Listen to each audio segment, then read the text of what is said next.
In this podcast, I'm going to be talking about how to fish for hardhead catfish. And yes, they can be enjoyable with a couple of tips and techniques. First, and I'm going to talk about a couple of tips in this podcast. So let's get to it. Hardhead catfish, they're not that big. They're seen as a trash fish. They're pretty common. And they only need a couple kinds of cut bait. And that is it. But they do have their perks. So they are a great side fish while you're waiting for a red or a black drum to bite. Essentially like an intermission fish, kind of like how round rays are intermission fish while you're waiting for like big bat rays in California. The same idea is there. Or you're waiting for like you're getting a couple calicos, or you're waiting for yellowtail on a sport boat. Same idea. More or less, they eat shrimp, they eat other kinds of cut bait, and you're looking at maybe 2 pounds on the higher end of these things. Now, the question becomes is what techniques do you do? So most people, they just they get bit by just using a shrimp in some way, shape, or form, which is basically what you do. But there's a couple ways you could tweak it to be more effective or to be more sporty with it, which I'm going to talk about in this podcast. So now we're going to be looking at the effective side of it. So you're going to go down to a little size 4 hook, which I actually have on here.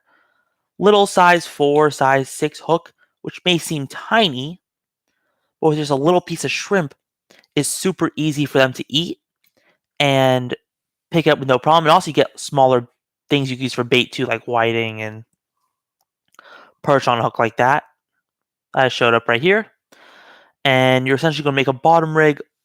Actually, so that's my conventional fishing setup that I just did before this one. And in that podcast, I talk about a rig where basically you have hook, leader, swivels, and then you have a sinker that slides up and down your main line. Ounce, which I have right here, torpedo sinker, is probably the heaviest I would go doing this. I would not go you don't need to go any heavier than an ounce, even like in really choppy fishing conditions in the bay. I would probably ounce. Half ounce is probably the most common sinker size I would use for sinkers. Jig heads, I'll get to in just a second. Yeah, so with sinkers, half ounce to an ounce is good.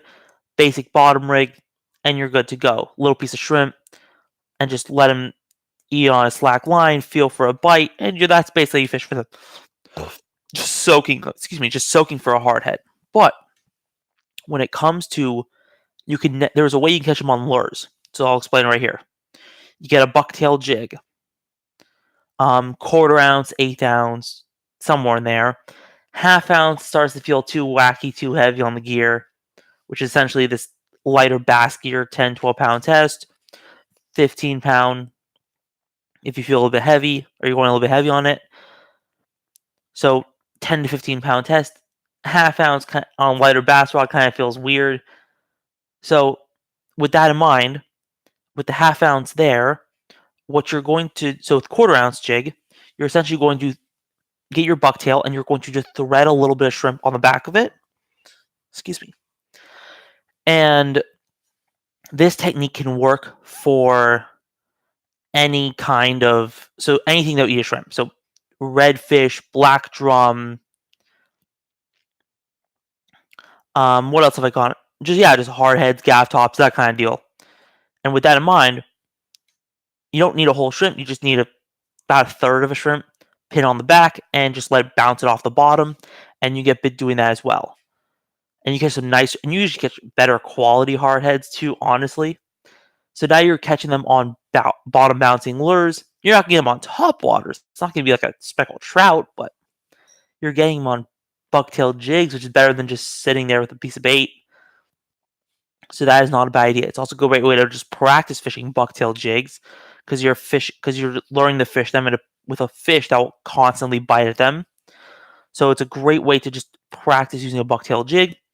And it's also just a great fish for little kids because you're using light tackle.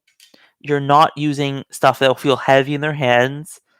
I talk about a lot of this in beginners series I did. And at the same time, you're not it's just a very easy fish to handle. Only thing though is they have spines, so just be careful with the spines. There's a very easy fish to catch, to work with. So yeah, and you catch it from pretty much anywhere. So that is why a hardhead is good. Tips for finding hardheads. Actually, you're better off finding hardheads near structure. So if you fish when you fish say boiler rocks, I don't know if you guys have ever been to California, but in California we have this term called boiler rocks. Pretend my hand's a rock. If you don't see it, just my hand's a rock on the screen. If you're just listening, waves will come crash up against the side of the rock, and you'll see a lot of whitewash, a lot of foam on the side. That is what we call the foam, which essentially a lot of fish will sit right under because that's where all the swell and all the whitewash is. Hardheads will work the same way.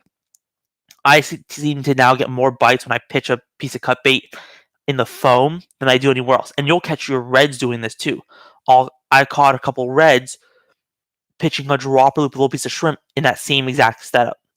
So that's a other point. You could take, if you want to do precise bait fishing, a drop loop's a way of doing it. Just pitch like you would a drop shot.